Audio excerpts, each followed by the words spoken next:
നമസ്കാരം. സ്പോട്ട് ലൈവിലേക്ക് സ്വാഗതം. ന്യൂസ് 18 ഇന്ന് പുറത്തുവിട്ട രാജ്യാന്തര ക്രിമിനലായ ആഷ്ലിൻ ബെൽമനെ കുറിച്ചുള്ള വാർത്തയാണ് സ്പോട്ട് ലൈവ് ആദ്യം പരിശോധിക്കുന്നത്. കൊച്ചി മരടിൽ ഗുണ്ടകളുടെ കൂട്ടായ്മ സംഘടിപ്പിച്ച ആഷ്ലിൻ ബെൽമൻ രാജ്യാന്തര ക്രിമിനൽ എന്ന സൂചന. രാജ്യാന്തര ബിസിനസ്സുകാരനും സിനിമാ നിർമ്മാതാവും 20 ലക്ഷം കോടി രൂപ ആസ്തിയുള്ള സ്ഥാപനത്തിന്റെ മേധാവിയെന്നുമാണ് ഇയാൾ സ്വയം അവകാശപ്പെടുന്നത്. ദുബായിലും കേരളത്തിലും അടക്കം ഇയാൾ നിരവധി തട്ടിപ്പുകൾ നടത്തിയിട്ടുണ്ട് എന്ന ചില സൂചനകളും പുറത്തു വരുന്നുണ്ട്. തിരുവനന്തപുരം കളിയിക്കാവിള സ്വദേശിയായ ആഷ്ലിൻ ബെൽമൻ ഗുണ്ടാ നേതാവ് പെരുമ്പാവൂറൻസിന്റെ കൂട്ടാളിയാണ്. ഹ്യൂമൻ റൈറ്റ്സ് കമ്മീഷന്റെ ബോർഡും വെച്ചാണ് ആഷ്ലിന്റെ യാത്ര. തമിഴ്നാട്ടിലെ പ്രസ് ക്ലബ്ബ് യൂണിയന്റെ പ്രസിഡന്റ് എന്നും ആഷ്ലിൻ സ്വയം അവകാശപ്പെടുന്നുണ്ട്. കൊച്ചിയിൽ നിന്ന് നവമി ദിനേശ് ചേരുന്നു ഈ വാർത്തയുടെ വിശദാംശങ്ങളുമായി. നവമി, നമ്മൾ ഇന്ന് കഴിഞ്ഞ കുറച്ച് ദിവസങ്ങളായി ഈ ആഷ്ലിൻ ബെൽമന്റെ പിന്നാലെയായിരുന്നു. കൊച്ചി മരടിൽ ഒരു ഗുണ്ടാ മീറ്റപ്പ് സംഘടിപ്പിച്ചു. അന്ന് 13 ഗുണ്ടകളെ പോലീസ് പിടികൂടിയതാണ്. പക്ഷേ ഈ ഗുണ്ടാ മീറ്റപ്പ് സംഘടിപ്പിച്ച ആഷ്ലിൻ ബെൽമൻ സ്ഥലം വിടുന്നു, അവിടെ നിന്ന് രക്ഷപ്പെടുന്നു. പോലീസ് ഇതുവരെ ഇയാളെ കണ്ടെത്താൻ കഴിഞ്ഞില്ല. അതിനിടെ കഴിഞ്ഞ 2 ദിവസത്തിനിടെ 48 മണിക്കൂറിനിടെ ഇയാൾ സമൂഹ മാധ്യമങ്ങളിൽ സജീവമാണ്. ഇൻസ്റ്റഗ്രാമിലടക്കം പല പോസ്റ്റുകളും ഇട്ടും വീണ്ടും രംഗത്തെത്തുന്നുണ്ട്. പോലീസ് ഇയാൾ കേരളത്തിലുണ്ട് എന്ന് വിശ്വസിച്ചുകൊണ്ടാണ് ഇവിടെ പരിശോധന, അന്വേഷണം, തെരച്ചിലൊക്കെ നടത്തുന്നത്. സ്വാഭാവികമായും നാട് വിട്ടിരിക്കാമെന്ന് തന്നെയാണ് കരുതുന്നത്. ഈ ആഷ്ലിൻ ബെൽമൻ ഒരു രാജ്യാന്തര തട്ടിപ്പുകാരനാണ്, ക്രിമിനലാണ് എന്ന് തന്നെ വ്യക്തമാക്കുന്ന സൂചനകളല്ലേ പുറത്തു വരുന്നത്?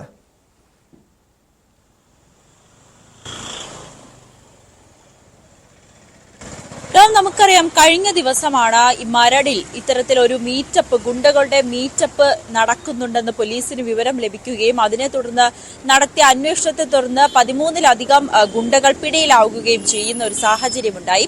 പിന്നീട് നടത്തിയ വിശദമായ പരിശോധനയിലാണ് ഇതൊരു സിനിമാ നിർമ്മാണവുമായി ബന്ധപ്പെട്ട ഒരു ഓഫീസ് ഉദ്ഘാടനത്തിന് വേണ്ടിയിട്ടാണ് ഈ ഗുണ്ടകൾ അവിടെ ഒത്തുചേർന്നതെന്നുള്ള വിവരം ലഭിക്കുന്ന സാഹചര്യമുണ്ടായി. പക്ഷേ ഇത് നടത്തിയത് ആരാണ്, ഏത് സിനിമാ നിർമ്മാതാവാണ് ഇത്തരത്തിൽ ഗുണ്ടകളെ സംഘടിപ്പിച്ചുകൊണ്ട് ഒരു മീറ്റപ്പ് എന്ന കാര്യങ്ങളിലേക്കൊക്കെ പോകുന്നതിനിടയിലാണ് വളരെ ഞെട്ടിപ്പിക്കുന്ന വിവരങ്ങൾ പുറത്തു വന്നത്. ഈ പറയുന്ന വ്യക്തി, ഈ ആഷ്ലിൻ ആരാണ് എന്നടക്കമുള്ള കാര്യങ്ങൾ പരിശോധിച്ച് ചെന്നപ്പോൾ നമുക്കറിയാം, ന്യൂസ് 18 ആണ് ഈ വാർത്ത പുറത്തുവിടുന്നത്. പോലീസിന് പോലും അറിയാത്ത ഞെട്ടിപ്പിക്കുന്ന വിവരങ്ങളാണ് ഇയാളെ കുറിച്ച് അറിയാൻ സാധിച്ചത്. ഇയാൾ ഒരു രാജ്യാന്തര കുറ്റവാളിയാണ്. ഈ ബിസിനസ്സുകാരൻ എന്ന് സ്വയം വിശേഷിപ്പിച്ച്, അല്ലെങ്കിൽ ഈ അതിസമ്പന്നൻ എന്ന് സ്വയം വിശേഷിപ്പിച്ച്, ഒരു സെലിബ്രിറ്റി സ്റ്റാറ്റസിൽ സ്വയം താനൊരു സെലിബ്രിറ്റി ആണെന്ന് പറഞ്ഞു നടക്കുന്ന ഒരു വ്യക്തിയാണ് ഈ ആഷ്ലിൻ. ഇയാളുടെ ഫേസ്ബുക്ക് ഫോളോവേഴ്സ് പോലും ഞെട്ടിപ്പിക്കുന്നതാണ്. ഈ പല സിനിമാ താരങ്ങളെക്കാളും ഒക്കെ സെലിബ്രിറ്റി ആയി തന്നെ ഏകദേശം വലിയ രീതിയിൽ ഇൻസ്റ്റഗ്രാം ഫോളോവേഴ്സ് ഉള്ളൊരു വ്യക്തിയാണ്. ഇയാളുടെ ആസ്തി 897 ബില്യൺ ദർഹം, അതായത് അതിസമ്പന്നരുടെ കൂട്ടത്തിൽ പറയപ്പെടുന്ന ഒരു വ്യക്തിയായി സ്വയം പറയുന്നു. അയാൾ തന്റെ ഫേസ്ബുക്കിലടക്കം സോഷ്യൽ മീഡിയയിലടക്കം ഇത് വെളിപ്പെടുത്തുന്നു. നിരവധി ബിസിനസ്സുകളുണ്ട് കേരളത്തിലും ഇന്ത്യയിലും വിദേശത്തേക്കുമായൊക്കെ നിരവധി ബിസിനസ്സുകൾ നടത്തുന്ന ഒരു വ്യക്തി. പക്ഷേ ഇയാളെ കുറിച്ച് നമ്മൾ ആരും ഇതുവരേക്കും കേട്ടിട്ടില്ല. ഇത്രയും അതിസമ്പന്നനായിട്ടുള്ള ഒരാൾ, അതും കേരളത്തിൽ തിരുവനന്തപുരത്ത് നിന്നുള്ള ഒരാൾ ഇത്രയും അതിസമ്പന്നനാണെന്ന് പറയുമ്പോൾ സാധാരണ മലയാളികളൊക്കെ കേൾക്കേണ്ടതാണ്. പക്ഷേ അവരാരും കേൾക്കാത്ത ഈ അതിസമ്പന്നൻ അയാൾ ആരാണ് എന്നുള്ളൊരു അന്വേഷണത്തിലാണ് ഇത്തരത്തിലുള്ള വിവരങ്ങൾ വെളിപ്പെടുന്നത്. എന്തായാലും പെരുമ്പാവൂർ അരസിന്റെ അനുയായിയായ ആഷ്ലിൻ സ്വാഭാവികമായും ഒരു ഗുണ്ടാ പശ്ചാത്തലമുള്ള ഒരു വ്യക്തി കൂടിയാണ്. ഇയാൾ നിരവധി പലരെയും ഭീഷണിപ്പെടുത്തിയിട്ടുണ്ട്, അല്ലെങ്കിൽ ഒരു ഗുണ്ട എന്ന രീതിയിൽ പലതരത്തിലുള്ള പണം തട്ടിപ്പൊക്കെ നടത്തിയ ഒരു വ്യക്തിയാണെന്നാണ് നമുക്ക് മനസ്സിലാകുന്നത്. മറ്റൊരു കാര്യം, ഇയാൾ ഈ മനുഷ്യാവകാശ കമ്മീഷന്റെ തമിഴ്നാട്ടിലെ ഒരു അംഗമാണെന്ന തരത്തിലൊക്കെ ബോർഡ് വെച്ച് സഞ്ചരിക്കുന്നു. ഇതൊക്കെ നമ്മുടെ നാട്ടിൽ തന്നെയാണോ എന്നുള്ളൊരു സംശയം. ഇങ്ങനെയൊക്കെ ഈ ഗുണ്ടാ മീറ്റപ്പിനിടെ കൊച്ചി പോലീസ്, സിറ്റി പോലീസും ATS റെയ്ഡ് നടത്തിയിരുന്നു. അന്ന് ഒരു ആഡംബര കാറിൽ നിന്ന്, ഈ ആഷ്ലിൻ ബെൽമന്റെ ആഡംബര കാറിൽ നിന്ന് മനുഷ്യാവകാശ കമ്മീഷന്റെ ഒരു ബോർഡ് പോലീസ് പിടിച്ചെടുത്തിരുന്നു. പക്ഷെ പോലീസിന് ഇതുമായി ബന്ധപ്പെട്ട ഒരു വ്യക്തതയും ലഭിച്ചില്ല. എന്താണ് സംഭവിക്കുന്നത്, എന്തുകൊണ്ടാണ് ആ ബോർഡ്, ആരാണ് ഇത്, യഥാർത്ഥത്തിൽ ഒരു മനുഷ്യാവകാശ കമ്മീഷൻ ആരെങ്കിലും ആണോ അവിടെ എത്തിയത്? അങ്ങനെ പല സംശയങ്ങളും അഭ്യൂഹങ്ങളും ഉണ്ടായിരുന്നു. ഇയാളുടെ കാറിൽ നിന്ന് തോക്കും കത്തി ഉൾപ്പെടെയുള്ള മാരകായുധങ്ങളും കണ്ടെടുത്തിരുന്നു. പിന്നീട് നമ്മൾ അന്വേഷണം നടത്തിയപ്പോഴാണ് ഇയാളുടെ സമൂഹ മാധ്യമ അക്കൗണ്ടുകൾ പരിശോധിച്ചാലും ഈ ആഡംബര കാറിൽ ഈ മനുഷ്യാവകാശ കമ്മീഷന്റെ ബോർഡ് വെച്ച ആഡംബര കാറിൽ യാത്ര ചെയ്യുന്ന പല റീൽസുകളും കാണാൻ കഴിയും. മാത്രമല്ല മാധ്യമ പ്രവർത്തകരെ പോലും മാധ്യമങ്ങളെ പോലും ഇയാൾ തട്ടിപ്പിന് ഇരയാക്കിയോ എന്ന് സംശയമുണ്ട്. കാരണം തമിഴ്നാട്, പ്രത്യേകിച്ചും തമിഴ്നാട് കേന്ദ്രീകരിച്ച് തമിഴ്നാട്ടിലെ പ്രസ് ക്ലബ്ബ് യൂണിയന്റെ പ്രസിഡന്റ് എന്നാണ് ഇയാളുടെ പ്രൊഫൈലിൽ രേഖപ്പെടുത്തിയിരിക്കുന്നത്. അങ്ങനെ ഒരു പദവി ഇയാൾ വഹിക്കുന്നുണ്ടോ, അതോ മാധ്യമങ്ങളെ പോലും ദുരുപയോഗം ചെയ്യുകയാണോ? മാത്രമല്ല ഈ കോഴിക്കോട് കഴിഞ്ഞ ദിവസം ചില മാധ്യമ പ്രവർത്തകർക്കടക്കം ലഭിച്ച അവാർഡുണ്ട്. അതായത് ഈ ലോക് ബന്ധു ഫൗണ്ടേഷന്റെ ആസാദി പുരസ്കാരം. ഈ ആസാദി പുരസ്കാരത്തിന് ഇയാളും ഈ ആഷ്ലിൻ ബെൽമനും അർഹനായിരുന്നു. മികച്ച സംരംഭകനും സിനിമാ നിർമ്മാതാവിനുള്ള പുരസ്കാരം പോലും ഇയാൾക്ക് ലഭിച്ചിരുന്നു. ഇതൊന്നും ഈ സംഘാടകർ അറിഞ്ഞിരുന്നില്ലേ? സംഘാടകർക്കോ അതല്ലെങ്കിൽ നമ്മളിവിടുത്തെ ഇന്റലിജൻസ് ഒക്കെ അന്ന് പല രാഷ്ട്രീയ പ്രമുഖരും പങ്കെടുത്ത ചടങ്ങിലാണ് ഇയാൾക്ക് അവാർഡ് സമ്മാനിച്ചത്. നമ്മുടെ ഇന്റലിജൻസിന്റെ ഒക്കെ ഒരു വീഴ്ചയല്ല, പോലീസിന്റെ ഒക്കെ ഒരു വീഴ്ചയല്ല ഇതുപോലെ ക്രിമിനൽ പശ്ചാത്തലമുള്ള ആൾക്ക് അവാർഡ് സമ്മാനിക്കുന്നു, അവാർഡ് വേദിയിൽ ഇയാൾ എത്തുന്നു. പക്ഷേ ഇയാളെക്കുറിച്ച് യാതൊരു അറിവും അവരെ ഉള്ളവർക്ക് ആർക്കും ഇല്ലായിരുന്നു. പിന്നീട് ഈ ഗുണ്ടാ മീറ്റപ്പ് സംഘടിപ്പിച്ചതിന് പിന്നാലെയാണ് ആഷ്ലിൻ ബെൽമനെ കുറിച്ചുള്ള വിവരങ്ങൾ പോലീസിന് അല്പമെങ്കിലും ലഭിക്കുന്നത്. പോലീസ് പോലും അറിയാത്ത വിവരങ്ങളാണ് നമ്മൾ ഇപ്പോൾ പുറത്തുവിടുന്നതും.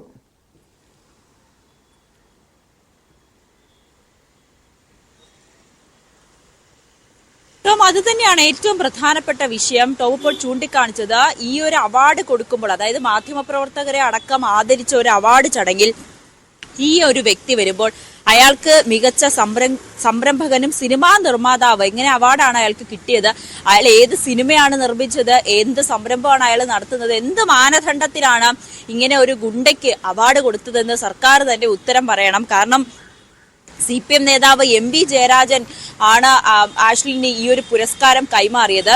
ഇത്തരത്തിൽ ഓരോ അവാർഡുകൾ നൽകുന്നു അല്ലെങ്കിൽ ആദരിക്കപ്പെടുന്ന ഒരു വ്യക്തി എന്തിന്റെ അടിസ്ഥാനത്തിലാണ് ആദരിക്കപ്പെടുന്നത്, ഇയാൾ ഏത് മേഖലയിലാണ് ഇത്രയും പ്രചാരണമുള്ളത്, സിനിമാ മേഖലയിലാണെങ്കിൽ പോലും ഏത് സിനിമയാണ് അയാൾ നിർമ്മിച്ചത്? അയാൾ പറയുന്നത് തെലുങ്കിലും മറ്റ് ഭാഷകൾ, അന്യഭാഷകളിലൊക്കെ നിരവധി സിനിമകൾ, തമിഴിലൊക്കെ ആയിട്ട് നിരവധി സിനിമകൾ നിർമ്മിച്ചിട്ടുണ്ട്. മലയാളത്തിൽ ഒരു സിനിമ നിർമ്മിക്കാൻ പോവുകയാണ്, അതും തന്നെ ജീവചരിത്രം ഒരു സിനിമയാകുന്നു. അതിനുവേണ്ടി പണം മുടക്കാൻ അല്ലെങ്കിൽ ഒരു നിർമ്മാതാവായി രംഗത്തെത്താനാണ്, കേരളത്തിലേക്ക് എത്താനാണ് അയാളുടെ തീരുമാനം. പക്ഷെ അതിനിടയിലാണ് ഇത്തരത്തിൽ ഞെട്ടിപ്പിക്കുന്ന വിവരങ്ങൾ പുറത്തു വന്നത്. അങ്ങനെയാണെങ്കിൽ സിനിമാ മേഖലയിലെ അടക്കം ആളുകളെ ഒരു കബളിപ്പിക്കുന്ന ഒരു വലിയ തട്ടിപ്പ് വീരനാണ് ഈ ആഷ്ലിൻ എന്നുള്ളൊരു വിവരമാണ് നമുക്ക് അറിയാൻ സാധിക്കും. ഈ ആഷ്ലിൻ ബെൽമൻ താൻ മലയാളത്തിൽ സിനിമ നിർമ്മിക്കാൻ പോകുന്നു, 6 സിനിമകൾ നിർമ്മിച്ചിട്ടുണ്ട്. തമിഴിലും കന്നഡയിലും തെലുങ്കിലുമായി 6 സിനിമകൾ നിർമ്മിച്ചിട്ടുണ്ട് എന്ന് അവകാശവാദം മുഴക്കുന്നത് ഈ ആഷ്ലിൻ ബെൽമൻ അന്നൊരു യൂട്യൂബ് ചാനൽ നൽകിയ അഭിമുഖം ഒന്ന് കേൾക്കാം. കന്നഡ ചെയ്തിട്ടുണ്ട്, തെലുങ്ക് ചെയ്തിട്ടുണ്ട്, തമിഴ് ചെയ്തിട്ടുണ്ട്. എന്റെ ലൈഫ് സ്റ്റോറിയാണ് അത്. പക്ഷെ എനിക്ക് എന്റെ ലൈഫ് സ്റ്റോറി ചെയ്യാനാണ് ആദ്യ ആഗ്രഹം. മലയാളം എന്ന് വെച്ച് കഴിഞ്ഞാല് ഞാന് തമിഴെല്ലാം ചെയ്തു, പക്ഷെ മലയാളം എന്ന് വെച്ച് കഴിഞ്ഞാൽ അതൊരു പ്രത്യേകതല്ലേ. അപ്പൊ നമ്മളെ സഹിക്കുന്ന ഒരുപാട് ആൾക്കാരുണ്ട്. അപ്പം ഒരുപാട് പേര് ഈ ഫീൽഡിൽ ഇരിക്കുന്നുണ്ട്.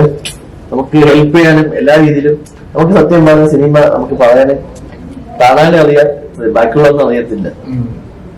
നമുക്ക് ഈ ഫീൽഡിൽ ഇരിക്കുന്ന ഒരുപാട് ആൾക്കാർ എല്ലാ ഫീൽഡിലും പറ്റിക്കണ്, എല്ലാത്തിലും ഉണ്ട്. നമ്മൾ ആ രീതിക്ക് നമ്മൾ നോക്കി നമ്മൾ കുളിയെന്ന് അറിഞ്ഞിട്ട് നമ്മൾ അതിൽ ചാടാൻ പറ്റും. മനസ്സിലാക്കി കുറച്ച് നമുക്ക് നമ്മളെ സ്നേഹിക്കുന്ന ആൾക്കാർ കുറച്ചുണ്ട്. അപ്പൊ അവർക്ക് വേണ്ടിയിട്ട് നമ്മള് അതിലേക്ക് പോവാന്നുള്ള തീരുമാനിച്ചങ്ങനെ എല്ലാം റെഡിയാക്കി. നവമി, ഇത് ഒരു യൂട്യൂബ് ചാനൽ നൽകിയ അഭിമുഖത്തിലാണ് ഈ ആഷ്ലിൻ ബെൽമൻ ഇക്കാര്യങ്ങളൊക്കെ വിശദീകരിക്കുന്നത്, അവകാശവാദം ഉന്നയിക്കുന്നത്. 6 സിനിമകൾ നിർമ്മിച്ചിട്ടുണ്ടെന്ന് പറയുന്നത്. ഇയാളുടെ ഒരു പ്രൊഫൈല് ലിങ്ക്ഡിനിൽ അടക്കം ഇയാളുടെ പ്രൊഫൈല് വിശദീകരിക്കുന്നുണ്ട്. അതിൽ സൂചിപ്പിക്കുന്നത് 3 സിനിമകൾ, തമിഴിലായി 3 സിനിമകൾ നിർമ്മിച്ചു. കബാലിഹാരം, ഗഡാർ, ഹൗസ്ഫുൾ 3, ഈ 3 സിനിമകൾ, അതായത് 2022-ലും 2023-ലുമായി പുറത്തിറങ്ങിയ 3 സിനിമകൾ. ഇങ്ങനൊരു 3 സിനിമകളെ കുറിച്ച് നമ്മൾ കേട്ടിട്ടില്ല. നവമിക്ക് അറിവുണ്ടോ?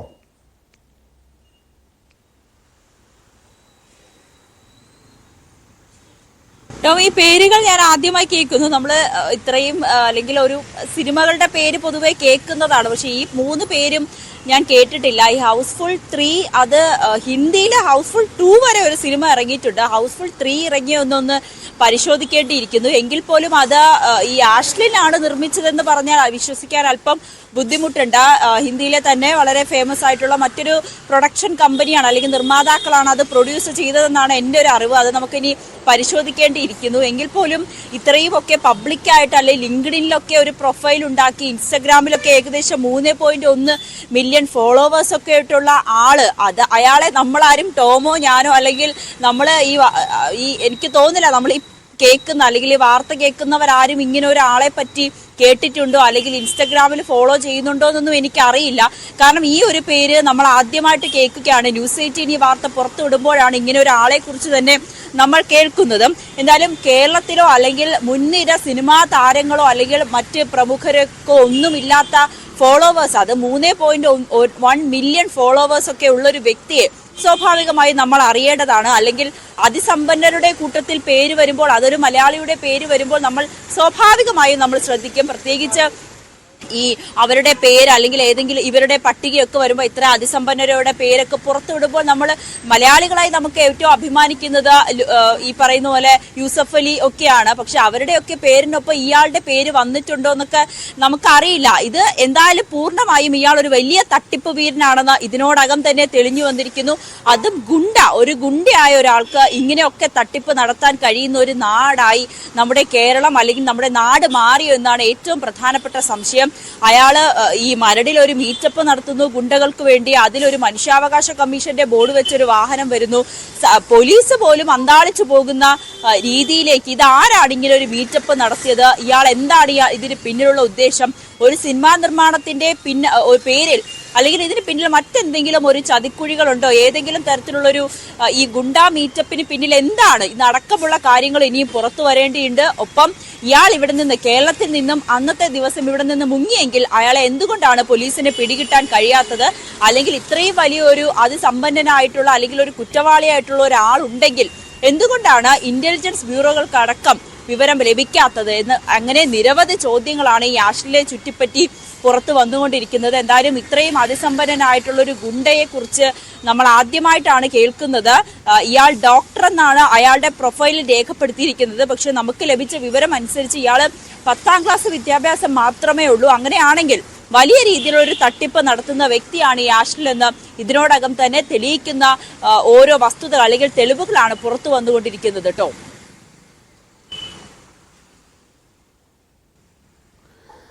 നവമി, ഇതിൽ മനസ്സിലാക്കാൻ കഴിയുന്നൊരു കാര്യമുണ്ട്.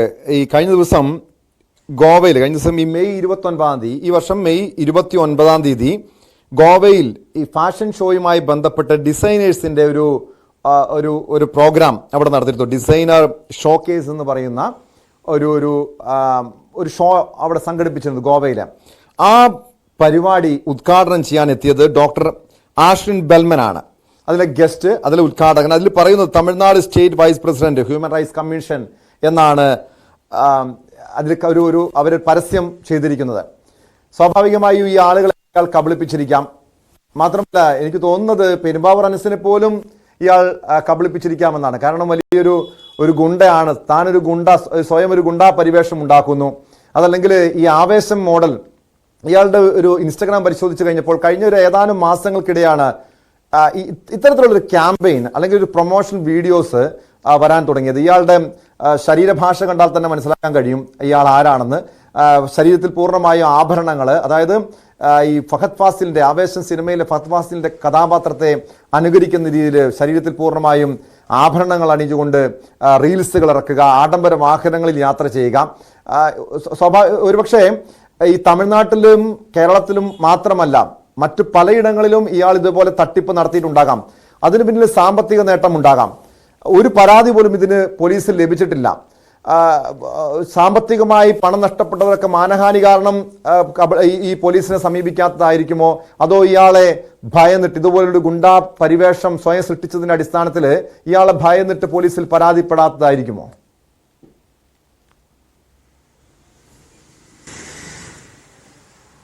നമുക്കറിയാം മോൻസൺ മാവുങ്കലിന്റെ തട്ടിപ്പ് അത് ഉന്നതരായിട്ടുള്ള മുതിർന്ന പോലീസ് ഉദ്യോഗസ്ഥർ വരെ മോൻസൺ മാവുങ്കലിന്റെ വീട്ടിലെത്തുകയും ചിത്രങ്ങൾ സോഷ്യൽ മീഡിയയിലൊക്കെ പ്രചരിപ്പിക്കുന്ന ഒരു കാലഘട്ടത്താണ് ഈ ആഷ്ലിനെ പോലുള്ള ഒരു വ്യക്തി അയാൾക്ക് അവാർഡുകൾ നൽകുന്നു, അല്ലെങ്കിൽ അയാളുകൾ ഉദ്ഘാടകനായി പോകുന്നു, യൂട്യൂബിൽ ഇത്രയേറെ ഫോളോവേഴ്സ് ഉണ്ടാകുന്നു. ഇതൊക്കെ ഈ മോൻസൺ മാവുങ്കലിന് സമാനമായിട്ടുള്ള രീതിയിൽ അല്ലെങ്കിൽ മറ്റൊരു തരത്തിലുള്ളൊരു തട്ടിപ്പ് വീരൻ തന്നെയാണ് ആഷ്ലിൻ എന്ന് മനസ്സിലാകുന്നു ഇതിനോടകം തന്നെ വരുന്ന തെളിവുകൾ പ്രകാരം. എന്തായാലും ഈ സോഷ്യൽ മീഡിയ, അത് പ്രത്യേകിച്ച് റീൽസുകളായിക്കോട്ടെ, നമുക്കറിയാം ഈ അടുത്ത കാലത്തൊക്കെ നമ്മൾ വലിയ രീതിയിൽ വാർത്തയാക്കിയതാണ്, ചർച്ചയാക്കിയതാണ്. ഈ ഗുണ്ടകൾ റീൽസ് ചെയ്യുന്നു, അത് സോഷ്യൽ മീഡിയയിൽ ഇടുന്നു, പിന്നീട് അത് മാധ്യമങ്ങളുടെ വാർത്തയാകുന്നു, പോലീസ് കേസെടുക്കുന്നു, ഇങ്ങനെയുള്ള കാര്യങ്ങൾ. അതിന് സമാനമായിട്ടുള്ള രീതിയിൽ തന്നെയാണ് ആഷ്ലിനും ചെയ്യുന്നത്. അവരുടെ ഒരു പ്രൊമോഷൻ, സ്വയം ഒന്ന് പ്രൊമോട്ട് ചെയ്യുന്നതിന് വേണ്ടി, അല്ലെങ്കിൽ ഒരു അറ്റൻഷൻ, സമൂഹം അവരെ ഒന്ന് ശ്രദ്ധിക്കുന്നു എന്നറിയുന്നതിന് വേണ്ടിയിട്ടാണ് ഇത്തരത്തിലെ ആവേശം മോഡൽ റീൽസ് ഒക്കെ ഇട്ട് ഇവർ ഈ ഗുണ്ടകൾ സോഷ്യൽ മീഡിയയിൽ കുറച്ചുകൂടി പ്രചാരമാകുന്നത്. ഇതിന് പിന്നിൽ ഇവർക്കൊന്ന് ഫേമസ് ആവുക, അല്ലെങ്കിൽ മറ്റുള്ളവർ ഇവരെ ഒന്ന് ശ്രദ്ധിക്കുക, അത് മാത്രമാണ് ഇതിന് പിന്നിലുള്ളത്. പക്ഷെ അതൊക്കെ നമ്മുടെ നിയമവ്യവസ്ഥ തന്നെ പലപ്പോഴും ഇത് കാണുന്നില്ല. ഇത്തരത്തിൽ വലിയ ഗുണ്ടകൾ അല്ലെങ്കിൽ തട്ടിപ്പ് വീരന്മാർ നമ്മുടെ സമൂഹത്തിൽ വിലസുന്നുണ്ട്.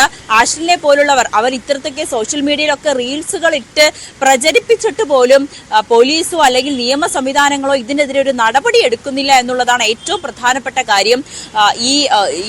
എങ്ങനെയാണ് അവർക്ക് ഈ മനുഷ്യാവകാശ കമ്മീഷന്റെ ബോർഡ് സഹിതം വെച്ചുകൊണ്ട് കേരളത്തിൽ അല്ലെങ്കിൽ ഇങ്ങനെയൊക്കെ സഞ്ചരിക്കാൻ കഴിയുന്നത്? അതും നിർമ്മാതാവാണെന്ന്, സംരംഭകരാണെന്നൊക്കെ പറഞ്ഞുകൊണ്ട് അവാർഡുകൾ ഏറ്റുവാങ്ങാനും അല്ലെങ്കിൽ ഇവ അവാർഡുകളൊക്കെ നൽകാൻ എന്ത് മാനദണ്ഡത്തിലാണ് ഇവരെയൊക്കെ വിളിക്കുന്നതെന്ന് ഇപ്പോഴും മനസ്സിലാകുന്നില്ല. ചിലപ്പോൾ ഈ ഒരു പണമിടപാട്, അവിടെയും ഏതെങ്കിലും തരത്തിലുള്ള പണമിടപാടുകളാണോ, പണം തട്ടിപ്പാണോ എന്നൊക്കെ നമ്മൾ സംശയിക്കേണ്ടിയിരിക്കുന്നു.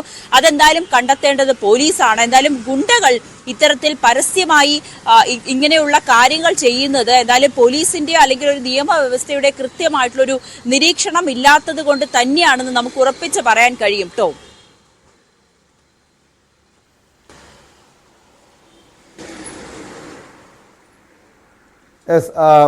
നവമി, ഇപ്പോൾ പോലീസ് ഇയാളെ സംബന്ധിച്ച് ഇയാളെ കേന്ദ്രീകരിച്ച് അന്വേഷണം നടത്തുന്നുണ്ട്. ഞാൻ മനസ്സിലാക്കുന്ന അനുസരിച്ച് ന്യൂസ് 8 വാർത്ത രാവിലെ പുറത്തുവിട്ടതിന് പിന്നാലെ കൊച്ചി സിറ്റി പോലീസ് ഈ ആഷ്ലിൻ ബൽമനെ കേന്ദ്രീകരിച്ചുള്ള ഇയാളുടെ സമൂഹ മാധ്യമ അക്കൗണ്ട് അടക്കം പരിശോധിക്കുന്നുള്ളതാണ്.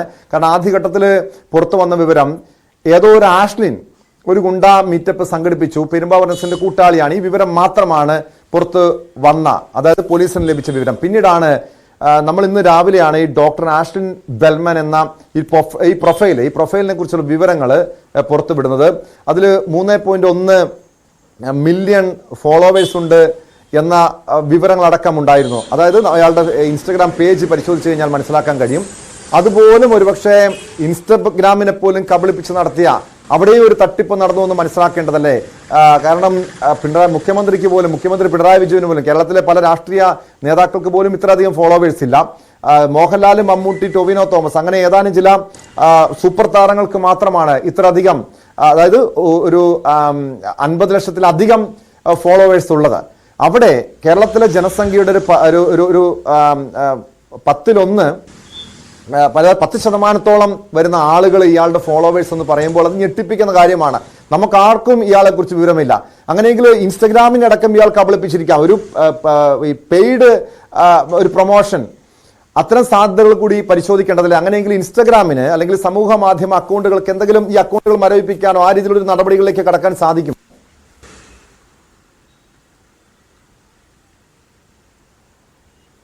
പലപ്പോഴും നമുക്കറിയാം ഈ സോഷ്യൽ മീഡിയയിൽ വലിയ രീതിയിൽ ഫോളോവേഴ്സ് ഉള്ളവർ ചിലപ്പോൾ സ്വാഭാവികമായി അവർ ചെയ്യുന്ന കണ്ടന്റുകൾ കൊണ്ട് ഫോളോവേഴ്സ് ആകാം. പക്ഷേ തുടക്ക സമയത്ത് അല്ലെങ്കിൽ ഇത്രയേറെ ഫോളോവേഴ്സ് കിട്ടണമെങ്കിൽ സ്വാഭാവികമായി നമുക്കറിയാം ഈ സെലിബ്രിറ്റികൾക്ക് സ്വാഭാവികമായിട്ടും ഇത്തരത്തിൽ ഫോളോവേഴ്സ് കിട്ടുന്നത് അത് നമുക്ക് സംശയിക്കേണ്ടിയിരിക്കുന്നില്ല. പക്ഷെ ഇങ്ങനെയുള്ള വ്യക്തികൾക്ക് ഫോളോവേഴ്സ് കൂടുന്നുണ്ടെങ്കിൽ അത് പ്രധാനമായും പെയ്ഡ് പ്രമോഷൻ ആയിരിക്കും. ഇവർ പണം നൽകിക്കൊണ്ട് ഇവരുടെ ഈ ഫോളോവേഴ്സിനെ വർദ്ധിപ്പിക്കുന്ന അല്ലെങ്കിൽ ബൂസ്റ്റ് ചെയ്യുന്ന ഒരു സംവിധാനമുണ്ട് ഈ സോഷ്യൽ മീഡിയയിൽ. അത്തരത്തിലായിരിക്കും ഈ ആഷ്ലിനും ഇത്തരത്തിൽ ഒരു ഫോളോവേഴ്സിനെ വർദ്ധിപ്പിച്ചത്. പക്ഷെ ഇതിൽ നടപടിയെടുക്കേണ്ടത് പോലീസാണ്. പോലീസ് സോഷ്യൽ മീഡിയ അതോറിറ്റികൾക്ക് ഇത്തരത്തിൽ ഈ ഒരു അക്കൗണ്ടുമായി ബന്ധപ്പെട്ട സംശയമുണ്ടെന്നും അല്ലെങ്കിൽ ഇതിൽ മരവിപ്പിക്കണമെന്ന് ആവശ്യപ്പെട്ടുകൊണ്ട് പോലീസിന് മാത്രമേ ഈ യൂട്യൂബ് ഇൻസ്റ്റഗ്രാം അടക്കമുള്ള അക്കൗണ്ടുകളിലെ മേധാവികൾക്ക് പരാതി നൽകാൻ കഴിയുകയുള്ളൂ, അല്ലെങ്കിൽ നിർദ്ദേശം നൽകാൻ കഴിയുകയുള്ളൂ. അങ്ങനെ ഒരു നിർദ്ദേശവുമായി പോലീസ് പോയെങ്കിൽ മാത്രമേ ഇവരുടെ അക്കൗണ്ടുകൾ ഫ്രീസ് ചെയ്യാനോ അല്ലെങ്കിൽ പരിശോധിക്കാനുള്ള ഒരു അനുവാദമൊക്കെ ഉണ്ടാവുകയുള്ളൂ. അങ്ങനെ ഒരു നടപടികളിലേക്ക് പോലീസ് കടക്കുമെന്നാണ് നമുക്ക് ഇപ്പോൾ അറിയാൻ സാധിക്കുന്നത്. മറ്റൊന്ന്, ഈ പെരുമ്പാവൂർ അനസുമായി ബന്ധപ്പെട്ട ഒരു വിഷയം അല്ലെങ്കിൽ പെരുമ്പാവൂർ അനസുമായി ബന്ധപ്പെട്ട കേസുകളിൽ വിദേശത്തുള്ള പെരുമ്പാവൂർ അനസിനെ ഇതുവരേക്കും പോലീസിന് നാട്ടിലെത്തിക്കാൻ കഴിഞ്ഞിട്ടില്ല. ഈ ആഷ്ലിനും അത്തരത്തിലാണ്. ഈ സംഭവത്തോടു കൂടി അല്ലെങ്കിൽ ഈ മാധ്യമങ്ങളിൽ വാർത്ത വന്നതോടുകൂടി ആഷ്ലിൻ രാജ്യം വിട്ടെങ്കിൽ ആഷ്ലിനെ നാട്ടിലെത്തിക്കുവാനോ അല്ലെങ്കിൽ വിശദമായിട്ടുള്ള ചോദ്യം ചെയ്യലുകൾക്കോ അല്ലെങ്കിൽ ആഷ്ലിന്റെ തട്ടിപ്പുകൾ പുറത്തു കൊണ്ടുവരാൻ അന്വേഷണ സംഘത്തിന് ഏറെ ബുദ്ധിമുട്ടേണ്ടി വരും. അല്ലെങ്കിൽ അന്വേഷണ സംഘത്തിന് മുന്നിലുള്ള ദൂരം അത് ഏറി വരുന്ന ഒരു സാഹചര്യമാണ്. പെരുമ്പാവൂർ അനസിനെ പോലും ഇപ്പോഴും അന്വേഷണ സംഘത്തിന് ചോദ്യം ചെയ്യാൻ വിളിപ്പിക്കാനോ അല്ലെങ്കിൽ ആ ഒരു അന്വേഷണം പോലും പാതി വഴിയിൽ നിൽക്കുന്ന ഒരു സാഹചര്യമാണ്. അങ്ങനെയെങ്കിൽ ആഷ്ലിനെ കുറിച്ചുള്ള വിവരങ്ങളും പോലീസിന് കിട്ടുക എന്നുള്ളത് അല്പം ബുദ്ധിമുട്ടായിരിക്കും. ന്യൂസ് 18 ഇത് വാർത്തയാക്കിയതിന് പിന്നാലെയാണ് പല ഞെട്ടിക്കുന്ന വിവരങ്ങളും പോലീസിന് പോലും മനസ്സിലായ ഒരു സാഹചര്യം ഉണ്ടായിട്ടുള്ളൂ. അങ്ങനെയാണെങ്കിൽ ഈ ആഷ്ലിനെ പിടികൂടുക എന്നുള്ളത് പോലീസിനെ സംബന്ധിച്ച് അല്പം ബുദ്ധിമുട്ടുണ്ടാക്കും. എന്നാലും ഇതോടുകൂടി അല്ലെങ്കിൽ ഈ മാധ്യമങ്ങളിൽ വാർത്ത വന്നതോടുകൂടി ആഷ്ലിനെ കുറിച്ചുള്ള ഒരു അന്വേഷണം ഈ തമിഴ്നാട്ടിലടക്കം ഈ ഇങ്ങനെ ബോർഡുകൾ വെച്ച് അല്ലെങ്കിൽ അവിടുത്തെ ഒരു മാധ്യമപ്രവർത്തകരെ ഒക്കെ പറ്റിക്കുന്ന രീതിയിൽ ഒരു മാധ്യമപ്രവർത്തകനാണെന്നൊക്കെ പറഞ്ഞ് നടക്കുന്ന രീതിയിൽ ആഷ്ലിനുണ്ടെങ്കിൽ അവിടെ അടക്കം കേസുകൾ എടുക്കുവാനും പോലീസ് അന്വേഷണവുമായി മുന്നോട്ട് പോകാനും ഒക്കെ സാധ്യത നമുക്ക് തള്ളിക്കളയാൻ കഴിയില്ല. എന്തായാലും കേരളത്തിൽ ആഷ്ലിന്റെ ഇത്തരത്തിൽ കഴിഞ്ഞ ദിവസം മരടിൽ വന്നതുമായി ബന്ധപ്പെട്ട് തുടർന്നുള്ള കേസുകളുമായി അന്വേഷണ സംഘം മുന്നോട്ട് നീങ്ങുന്നുണ്ട്. അതിന്റെ ഭാഗമായി ആഷ്ലിന്റെ ഈ തട്ടിപ്പ് വിവരങ്ങളും കൂടുതൽ വിവരങ്ങൾ പുറത്തു വരും എന്നാണ് നമ്മളും കരുതുന്നത്. ടോം, തീർച്ചയായും നവമി സൂചിപ്പിച്ചതുപോലെ പോലീസ് ഈ വിഷയത്തിൽ ഗൗരവത്തോടെ അന്വേഷിക്കേണ്ടതാണ്. കേരള പോലീസ് മാത്രമല്ല, തമിഴ്നാട് പോലീസും തമിഴ്നാട്ടിലും ഇയാൾ തട്ടിപ്പ് നടത്തിയിട്ടുണ്ടോ, ആരെങ്കിലും ഇയാളുടെ തട്ടിപ്പിന് ഇരകളായിട്ടുണ്ടോ തുടങ്ങിയ കാര്യങ്ങൾ പരിശോധിക്കണം. തമിഴ്നാട്ടിലെ മാധ്യമങ്ങളുടെ സംഘടനയുടെ പ്രസിഡന്റ് എന്ന് സ്വയം അവകാശപ്പെടുന്നുണ്ട്, മനുഷ്യാവകാശ കമ്മീഷന്റെ വൈസ് പ്രസിഡന്റ് എന്ന് അവകാശപ്പെടുന്നു. അങ്ങനെ അടിമുടി തട്ടിപ്പിന് ഒരു ആഗോള തട്ടിപ്പുകാരനാണ് ആഷ്ലിൻ ബെൽമൻ എന്ന് തന്നെയാണ് ഇപ്പോൾ ന്യൂസ് 18 പുറത്തുവിട്ട ഈ വാർത്തകളിൽ നിന്ന് മനസ്സിലാക്കുന്നത്. സ്വാഭാവികമായും പോലീസ് ഗൗരവമായി തന്നെ ഈ വിഷയത്തെ സമീപിക്കേണ്ടതാണ്. ഹേമ കമ്മിറ്റി റിപ്പോർട്ടിൽ ഇടപെട്ട് ഹൈക്കോടതി. ഇതോടൊപ്പം ഈ സിനിമാ സംഘടനകൾക്കെതിരെ പൊട്ടിത്തെറിച്ച് നടിയും നിർമ്മാതാവുമായ സാന്ദ്ര തോമസും രംഗത്തെത്തിയിട്ടുണ്ട്. ആ വാർത്തയിലേക്ക് എത്താം ഇടവേളയ്ക്ക് ശേഷം.